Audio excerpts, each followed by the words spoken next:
Hi everyone, it's Anne Woodcock from FishPal and welcome to our Wednesday Night Live. This week we have guests that are joining us from the Hebrides.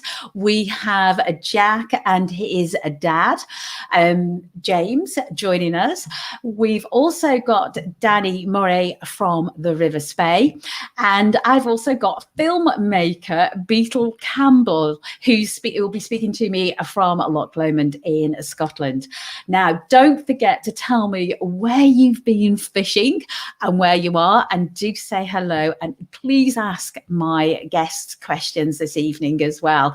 Now, this evening's theme is all about getting more anglers into fishing and the next generation of anglers. Now, I've also got as well, I'm just going to remove myself out because I don't know if you can hear that, everybody. This evening, I am not in my normal spot. I am still in the Scottish borders. I am surrounded by fly tying equipment. I've got my friend making me haggis, neeps and tatties and being given copious amounts of tea. So this evening, I'm very, very lucky that I'm not, all I'm doing is in somebody else's house. So I do apologize if you do hear any noises, etc. So, but what I do want to share before I bring on my first guest is Ollie Braithwaite. Well done, Ollie. I was speaking to Ollie last week, and he was fishing the Tay, and he caught an absolute stonker of a fish. And I don't know if anybody's seen his latest fish on social media. He caught this last night on Walk Mill, and he had a 25-pounder on Saturday, and this fish he had, which was 28 pounds, was caught in nearly exactly the same place. So well done there, and what a serious red letter days for Ollie Braithwaite. So what I'm going to do is I'm going to bring in my first guest. Hello, John. John Taylor, welcome, and I'll get you some flies tied this evening as well. And we've also got Rodrigo. Good evening, Rodrigo. And thank you for joining us all the way from Chile. And you will tell me off if I've got the wrong country as well. So I am now going to be whizzing across to the Hebrides to my first guest. My first guest is James and Jack. I'm just going to unmute you there, James and Jack. Thank you so much for coming on this evening. Can you hear me? Can you hear me? Hi there, yeah. Hi, Brilliant, brilliant. I'm just quitting my mail because I'm using my laptop, which I don't normally use, and I've got mail coming in from work. So I apologise if people could hear actually a pinging sound. Welcome and thank you so much for joining us this evening. Thanks for asking. My pleasure. And tell us, whereabouts are you in the Hebrides? We're on the Isle of Lewis, in the Hebrides, down in Point. It's a wee peninsula up towards the top of there, and it's a lovely, lovely spot. Nice place to stay. Fantastic. And for anybody that has actually never fished the Hebrides or is thinking about going, just tell us a little bit about what the Hebrides is like. Well, I mean, the Hebrides it's beautiful. Pictures kind of tell you everything you know when you look at a picture of it. There's stunning beaches, beautiful wildlife, open space, fresh air. Lovely fishing. Fishing's amazing, especially for the money you need to pay. Some of it's so accessible. It's a really nice place to live. And you've got the most amazing beaches, because I've got some of your photos from your Instagram account. The beaches, to start with, they're just deserted, aren't they? Yeah, they're unbelievable. They are. I was actually over in Uri today on Reef Beach, and there was one person on the whole beach, and it's a huge beach. It's stunning, and even if the weather's bad, you've got the rolling waves, and it's whether it's windy or sunny, it's stunning. You know, they're really good. And Jack, are you also do you also go sea kayaking as well? Yeah, we do that quite often. So tell us, do you actually go fishing in the kayaks as well?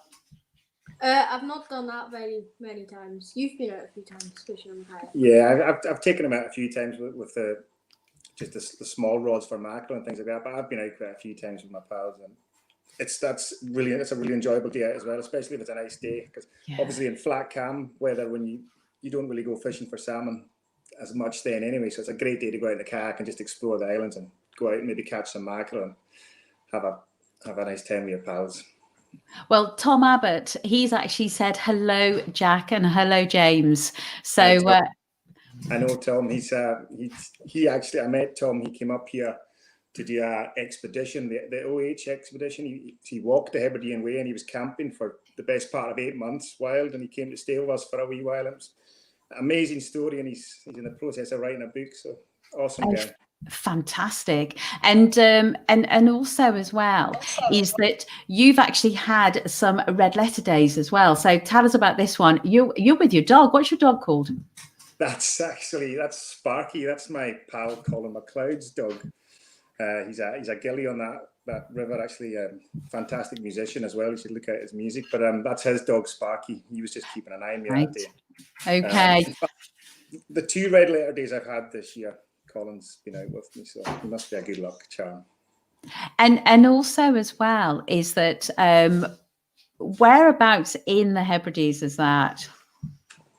That river was Barvis. That's a lovely wee system. It's very accessible. It's very cheap to fish. Lovely place. Obviously the river's a spate river, so it's just dependent on the right time, right place, as you can imagine. But when you get in the right conditions, like I did that day, it's unbelievable. You know? And how many fish did you have? I had 4 that day. I lost another few. And it's about 15 minutes out of town in a drive, maybe 20 minutes. It's a nice part of the world. There's a lovely kind of shoreline to the coast beside it, and there's a wee sea loch that you can watch the salmon, and people go surfing over there. It's a great spot. And the other thing as well is that I went and the Hebrides, and I fished the Finns Bay system, and obviously we're fishing the sea lochs, but we're also fishing as well for pollock and all different the sea fishing as well on the fly. It was just great fun. Yeah, the sea fishing's exceptional as well. Where we live in Point, we're 10 minutes walk away from the rocks, and there's a lovely couple of spots down there you go and catch life and pollock, and we've got it all really fishing wise. I mean, we've got a bit of everything. We're very lucky where we live. It really is amazing. And this is the cottage as well that people can go and stay in. Let me just show people. That's beautiful. Yeah, it's a lovely spot. Perfect base for a bit of fishing as well. It's not that far from town, and you can travel about the island and go wherever you want. That's the old cottage. Yeah, it's a cracker. And that's actually near to Stornoway, isn't it? Yeah, that's about 15 minutes out of Stornoway. It's just across the road from ourselves, and it's on actually my girlfriend's parents' croft, and they still kind of work the croft. He does the tweed, and we've got the peats out the back that we do them every year with him. And the thing is that you can fly into Stornoway as well, so it's so accessible, isn't it? Yeah, it really is. I mean, it's only about 35 minutes, 40 minutes on the plane from Glasgow. You know what I mean? It's you spend more time waiting to get on the plane than you do actually on the plane. Before you know it, you're off, you get your coffee, and then that's it, you're here. And it's a nice drive up as well. Well, of course, it is a nice drive, because I actually, when I came to the Hebrides, we came in a camper van, and we just worked away up through the islands, we arrived in Harris, not Stornoway, but the ferry does actually cover all of the islands, doesn't it? Yeah, I mean, you can. Some people come up obviously through Ullapool, and that's a lovely way to go as well. But obviously, a lot of people come up through Skye, and then you can travel up through Harris and see a bit more of the island on the way up to Stornoway, obviously. But whichever way you go, it's a great spin. And it's a beautiful part of the world, and there's not many people there, is there? No, I'm not exactly sure on the exact amount of figures for the islands, but I think it's about 19,000 for Lewis and Harris. I think. But when you're out, when you're fishing, it feels like you're the only person in the world. In some of the places you go, there's nobody there. You could be out in the middle of the loch and you don't see a single soul in a lot of places. And even the beaches, like I said, I was at Reef Beach today, which is really long, and I seen one person on the beach. You know what I mean? It's great. Yeah. And Jack, what's your favourite type of fishing? Salmon fishing. Is it? Good on you. And I know that you've been out and about because I've got some photos of you fishing as well. I've just got to go and find them. Where's your favourite place to fish in the Hebrides? I like fishing Barvis Loch. Oh, yes. Fantastic. And why is that? Because you can go on the boat or you can go on the river, and there's just loads of different places to fish. I actually caught my biggest fish in Barvis as well. Did you? Fantastic. And so right, we're just currently, can you hear this beeping sound? Can you hear a beeping sound now and again? No. Good. Okay. I've got Dani trying to come on at the moment, so she keeps beeping. And so I apologise if anybody can hear that beeping sound as well. So you, obviously the destination and the fact that you're very big on Instagram and you're sharing your stories there. It's just, well, what would you say to people who are thinking about coming to the Hebrides? What kind of kit would you say that they should be bringing if they're bringing, when they're going fishing? Well, that picture says it all. I mean, that was Avansea. I was in Avansea waters, and it's stunning. And that's my pal. It's actually my girlfriend's brother, and one of my best pals. And I was out with him and my wee boy. That's him in the background. So it's about being out, stunning locations, the middle of nowhere, or it seems like the middle of nowhere. Beautiful people you like, taking in the nature. You don't catch salmon a lot of the time, but it doesn't matter. It's very rewarding. And also as well is that, would you say that single-handed rods would be a more appropriate rod than a double-handed rod if you were coming to fish the Hebrides? Yeah, definitely is. 6 weight, 7 weight for salmon, 5 weight for trout, sea trout maybe. Light tackle, it's great fun. Yeah. Well, we've got Simon Barnes on, and he's actually said that he loves the Hebrides, and he has a rod. He's made a rod called the Hebridean. So, and also as well is that my wonderful colleague Gail, she's actually come on and said hello from the other end of Long Island. Hi there, Gail. Yeah, we need to connect you guys together, don't we? I've messaged her once and twice, so we'll meet sometime. Yeah. Yeah, and also as well is that we've got Martinus. He said fishing with James and Jack is absolutely fantastic. I'm a total beginner, but the experience of fishing in the Hebrides is unlike anything I have ever experienced. Yeah. Tell us about that. It's just a friend. He came up here to work actually, and he's still up here working just now. But I've met him, and he's just getting into fly fishing, and that's part of the experience for me as well. Taking people out that have never been out and watching them catch the first fish, and because obviously it happened with me as well. I mean, I caught my first 2 salmon in Garnaheim. Whiteford showed me how to tie my flies, and the first time I went, I hooked 3 salmon, lost every single one of them, didn't have a clue what to do, And I went out again 2 days later, and I got 2, and stunning place. And same when I watching my wee boy catch his first fish his first fish is unbelievable, and he's getting bigger fish than me these days. So. Oh, and the thing is with the Garraheim is it Snigger Pool or Snigger Hole, where the fish are all jumping and they're only going through a very narrow section, and you can sit and you can literally, it's like you just can step over, and can you catch them fish going through there? No, there's a few pools in that river, and they just tease you, but every now and again you have a good day. So and a lot of places like that up here, it's fantastic, and you can see the fish everywhere, and trying to catch them is another thing though, Yeah, and the other thing as well is that Donny Whiteford, to get an experience of actually going and fishing with him, can I just say that I actually caught my grills that I caught with Donny, I actually caught that on a fly tied by Ross McDonald on the D.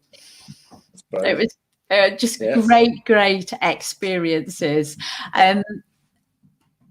The cost of actually coming to the Hebrides, going fishing, etc. What kind of prices are we looking at?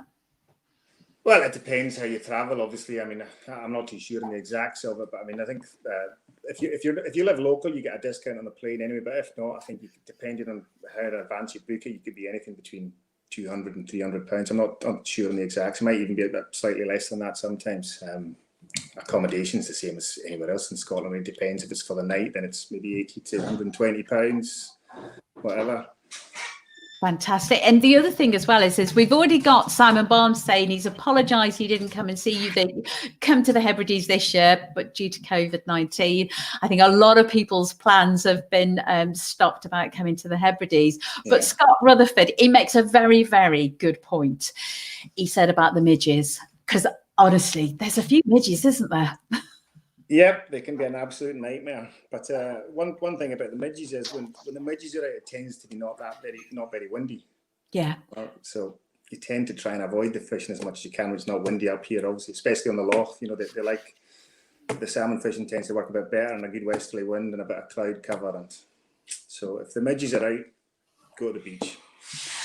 And the other thing as well is wear smidge, because smidge is just absolutely fantastic, because you see them landing and coming off. I've smidge and a full midge net as well jacket. The jackets are brilliant. So everything helps a wee bit, but nothing works completely. Yeah, but the Hebrides is a dream destination, and I would personally say to everybody, go to the Hebrides, because just to experience it. Yeah, it's certainly a lovely place. I don't take it for granted living here. We're very lucky, and it's great to get away, but it's always better to get back. Yeah, and we've actually got Simon Barnes coming in as well, and he said because Scott Rutherford has actually he's actually asked Scott if he was referring to his little rod called the midge. He makes a 7'6" weight midge. This year, we love this. We have lots of conversations in the feeds. So everybody keep commenting. And also as well is that if you want information about going and fishing the Hebrides, we do have Fish Hebrides on the FishPal site. How can we find your accommodation as well? Well, it's on Airbnb and Instagram. It's called Aired Cottage, AIRD Cottage. So it's pretty easy to find, Airbnb and Instagram. And if you go onto your Instagram post as well, you'll actually see the link on that as well. That's right. Yeah, it's on my Yes. Yeah. Well, thank you so much, James. And also thank you, Jack, as well, for coming on, and super tight lines with the rest of your fishing as well, your fishing career. Thank you. And will you come back on? Because obviously your season, that's nearly finished. Just coming to an end. Tomorrow's the last day, obviously, but there's a couple of estates that I might manage to wing another day or two before the end of the season. Some of them stay a wee bit later, so we'll see how that goes. Well, we've got Simon Barnes saying he's got 3 trips booked to the Hebrides next year. I know that people who write for magazines, they say that the Hebrides is one of their top destinations. So people, if you've not been to the Hebrides, I would highly, highly recommend putting it onto your bucket list, because it really is not only a beautiful place, fabulous for fishing, and also the people are absolutely lovely. I just love the place. So thank you so much for coming on, and you take care, and we'll speak to you soon. Okay, thank you. Thank you. Bye. Bye. Well, there you go. That is James and Jack with his dad. Now we've got Dani trying to come on. So before Dani comes on, my next guest is a young gentleman with a serious Instagram following. He's based in Loch Lomond. he makes films, and before he actually comes on, I just want to show you a little bit about who he is. So what I'm going to do is I'm going to share this and I'm going to show you, because he really is an inspiring young gentleman. My name is Beetle Campbell. I'm a filmmaker, and my work takes me around the world, creating the travel and luxury brands. I upload, I download, I stay connected all the time.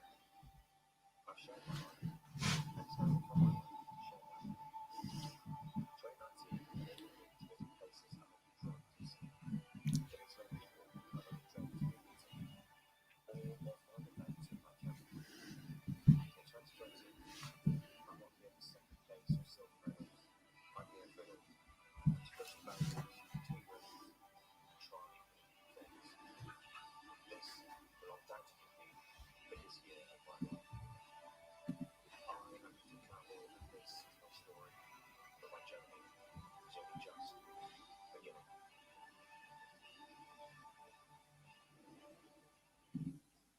Well, there you go, everyone. That is my next guest. Good evening, Beetle. How are you? Good evening, Anne. I'm very well. How are you? I'm well, thank you. And you do say in your video, 2020 is your year. How has it been with lockdown and COVID? Yikes. Yeah, well, the first 3 months I was in the Caribbean from January till April, which was a good start to 2020. But it then went rapidly downhill. And yeah, marketing and media is almost the first thing that's cut budget wise. So it's been quiet, but things are now really picking up. And I'm looking to sort of base myself in Scotland, around the UK, working for estates and country life, shooting brands, fishing brands. And yeah, so far the rest of my time has been sort of packed in with all of those sorts of things. Because you do work with leading magazines across the world. You've also worked with the BBC as well. And you have been, because I've been reading up about you, and you are one of the movers and shakers of young people within the filmmaking industry. And it's just brilliant to have somebody young here to inspire the next generation. Trying to. It's something I'm really passionate about, actually, is just motivating almost and trying to push people on to make them believe that they can, achieve the things if they put their mind to it. And travel and, well, filmmaking was one way for me to try and see the world. And I picked up a camera, loved it, and kept sharing my work. And, for whatever reason, people seem to enjoy it. And from then, my following grew. And yeah, Instagram has been a really powerful platform for me, I suppose, and it's meant I can go to all these amazing places. So it's been really helpful, and I've had a really good 3 years, and COVID's hindered that a little bit, but I'm still trying to push on.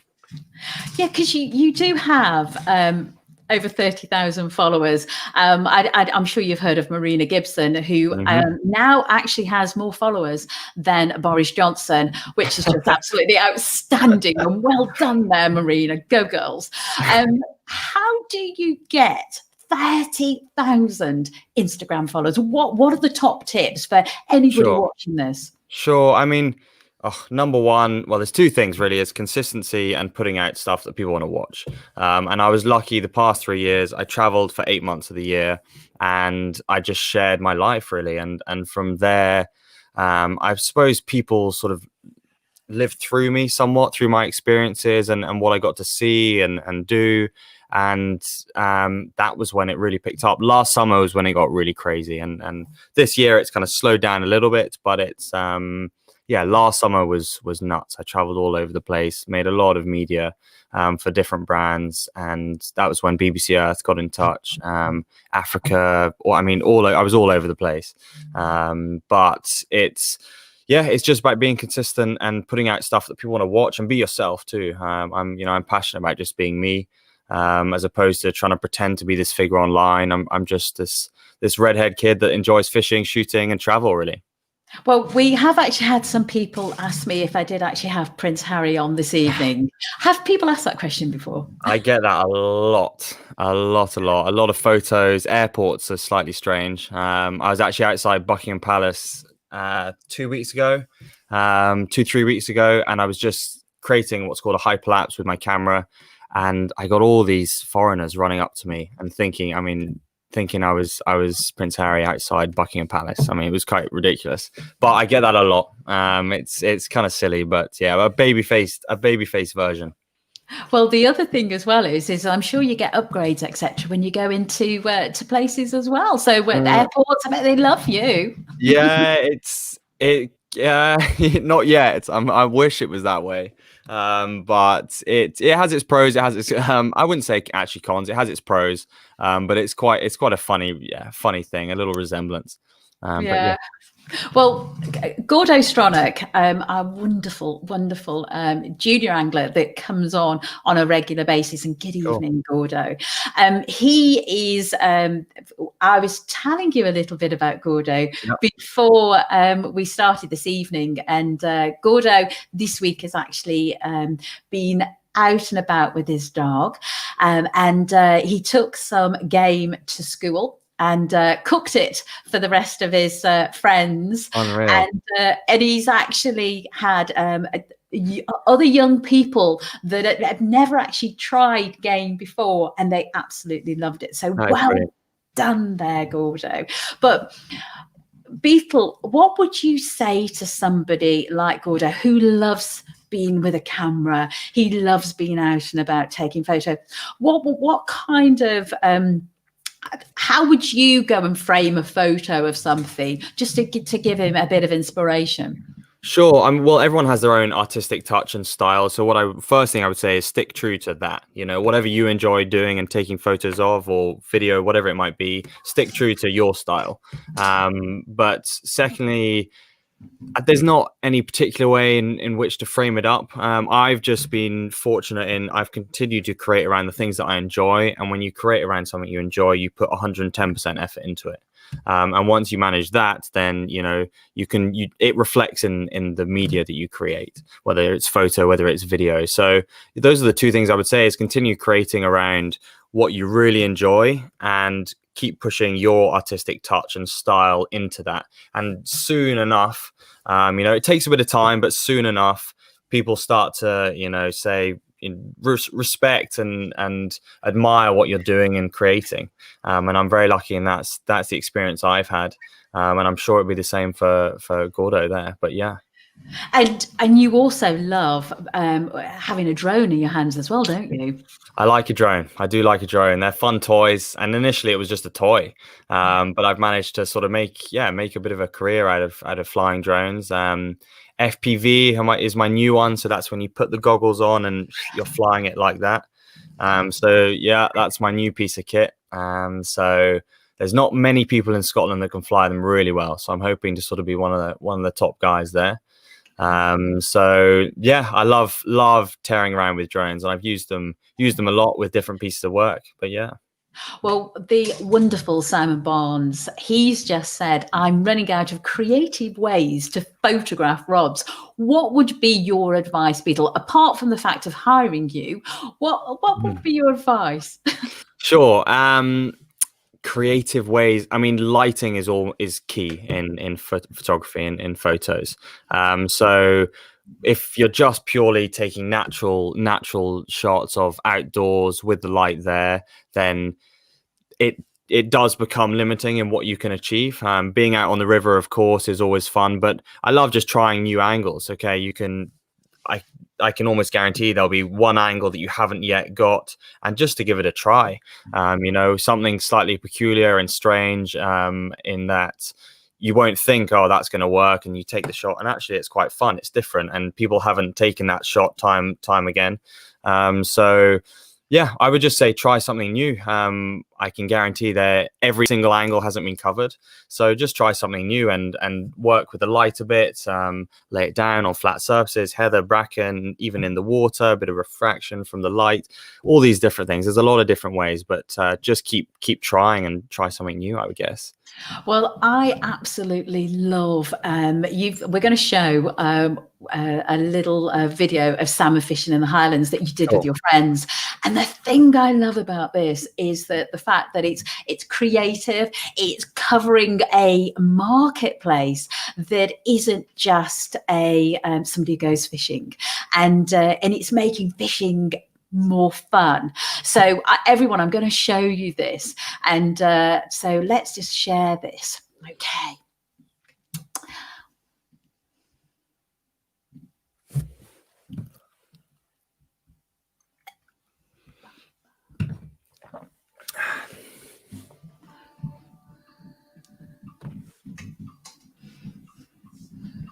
Oh,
well, there you go. That is that the Conan?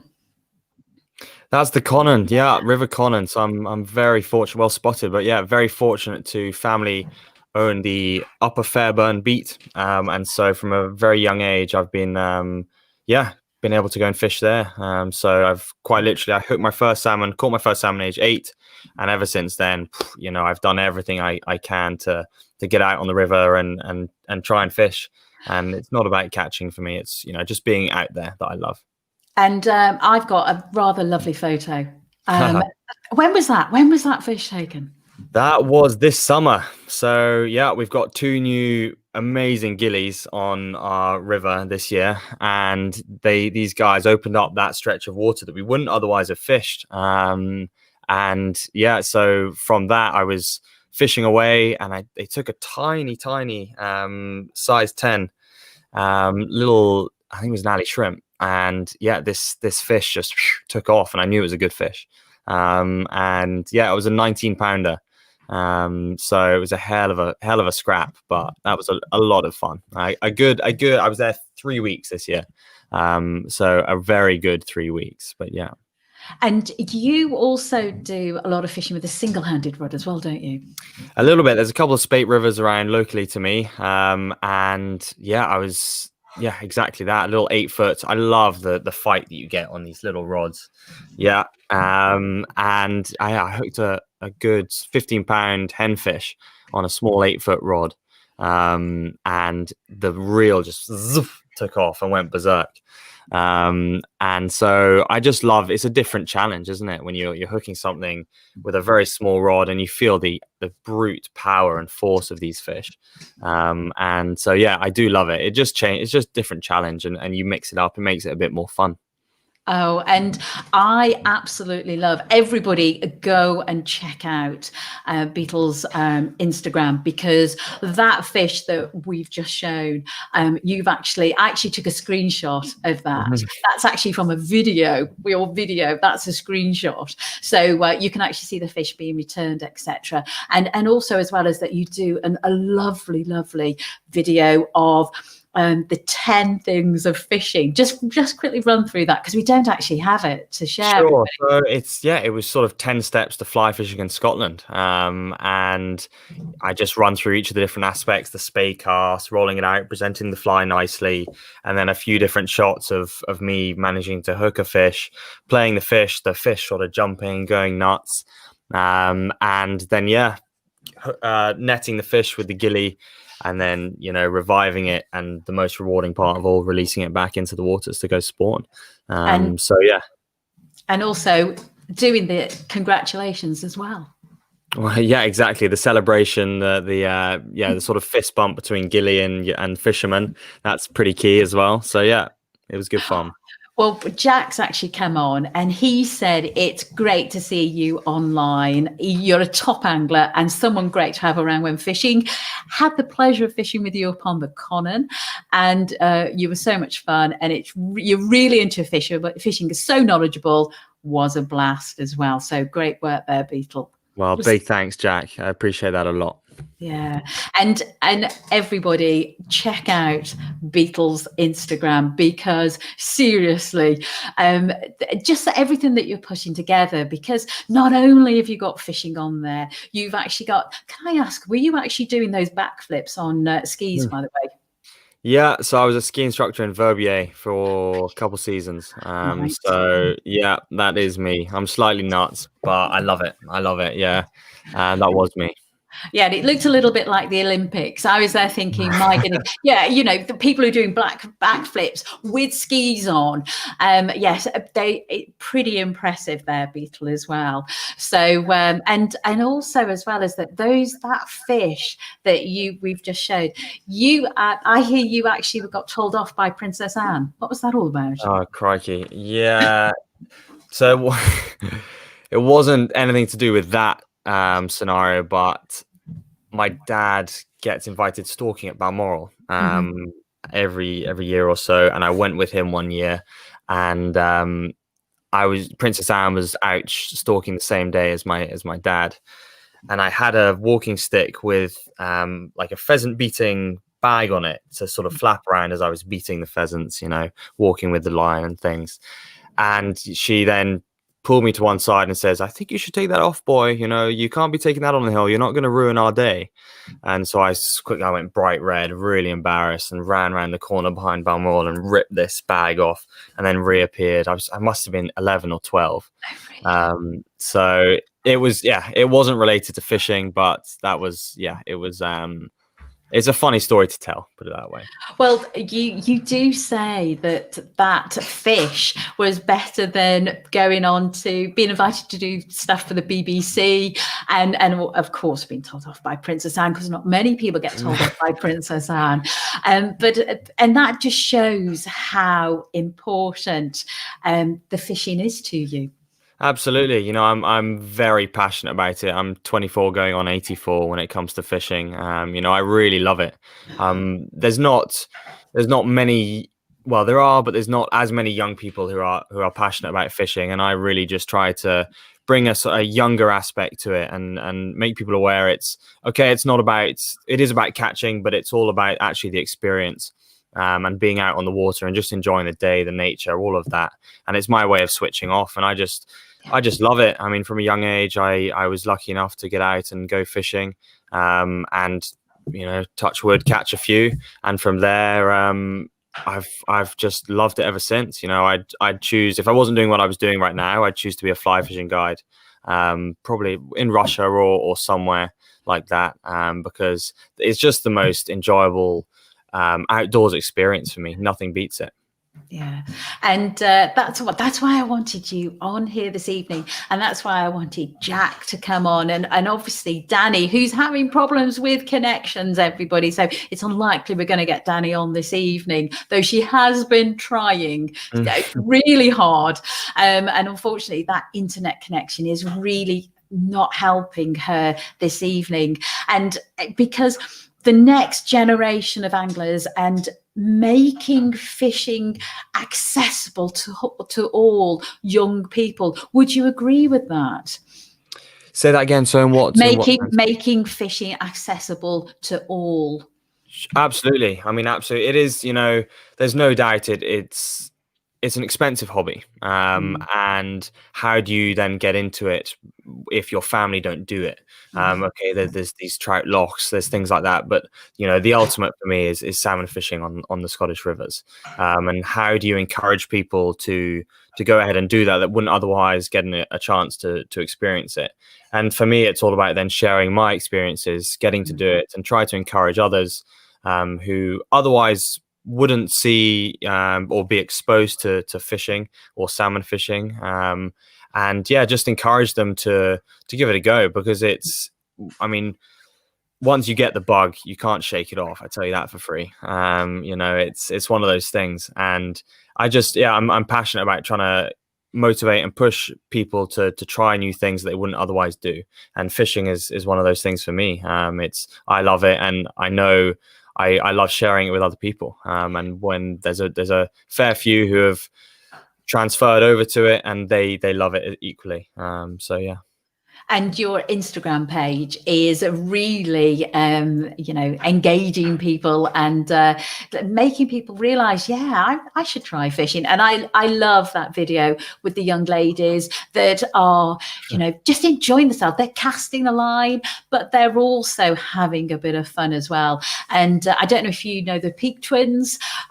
They do some really inspirational videos and photography as well. And again, that's all about young people as well. Absolutely. Which is important. Absolutely. Definitely. Yes. So huge thank you for coming on. Give us your Instagram, because I know I keep talking about it. Sure. So Beetle Campbell is my handle.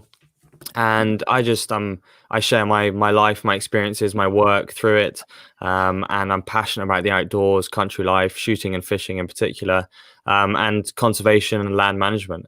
And my Instagram is that in a nutshell, really. And I just share my media, both drone work, camera work, and still photography on there. And so far, sort of 30 odd thousand people have clicked to follow me and enjoy sort of what I release, which is a huge compliment.